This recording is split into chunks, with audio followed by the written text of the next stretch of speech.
Hey everyone, I'm Joe Циглер, Game Director of VALORANT. It's the middle of Act 3 and our latest Agent Sky just entered the rotation, and by now, you've also battled on our newest map, Icebox.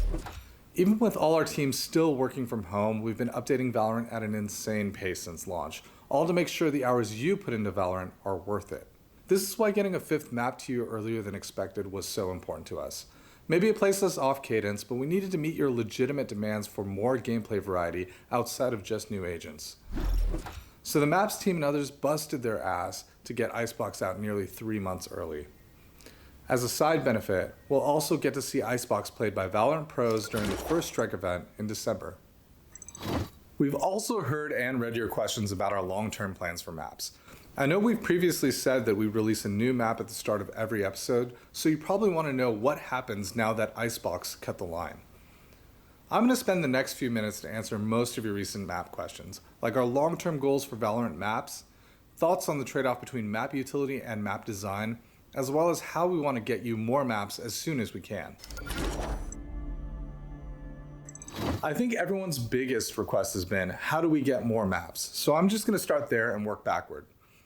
Our top priority is increasing our competitive map pool so that you get a diverse range of strategic experiences and settings every night. 4 maps is definitely not enough, and with 5 we're on our way, but I still don't think that's ideal. I'd say we need at least a couple more before we can feel comfortable with our map diversity relative to the needs of both competitive and casual play. We've also heard requests for opening up community maps or modding to trial by fire some new map experiences into VALORANT. Believe me when I tell you we understand the incredible value of community-made maps. Many of our designers, artists, and engineers were recruited from that modding community. This is a discussion we have all the time. It's one Sal Garozzo, senior game designer on maps, has been a constant advocate for. But I'll be straight with you. Building a scalable community sharing platform and a set of map-making tools would take us years of development to get off the ground.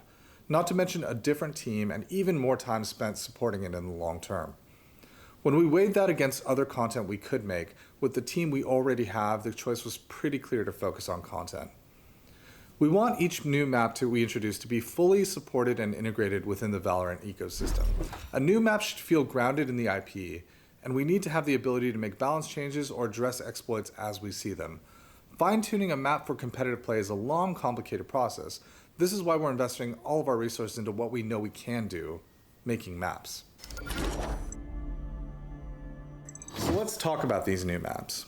What are our long-term goals? Our first goal is to make sure each map brings meaningful new changes that ask you to think about how you approach the space. Our 4 original maps were designed to introduce you to the complexities of VALORANT, especially with so much unique agent utility to play against. Moving forward, I hope you can see how we'll continue challenging the basic concepts of map design in order to promote more diverse strategic play. With Icebox, for example, we have a map that places more emphasis on close skirmishes that demand sharper aim and quicker decision-making to win. From a configuration standpoint, the map is also more complex and interconnected than our previous maps. It's important that the opportunities presented by Icebox's layout create new ways to plan strategically and perform tactically with guns and character abilities. I'd love to talk more about our design philosophy for Icebox, but I don't want this to getting too long. If you do want to hear more about how we designed Icebox though, leave a comment and let me know. Ultimately, I just want to reiterate with each map, we want to expand the skills you test both as an individual and a team. So that's it for me. Thanks for listening, and we really want you to know that we're committed to getting you good pooled maps to make that competitive rotation feel right as soon as possible. In the meantime, keep us honest and don't stop with the feedback. Thanks, and we'll see you again soon.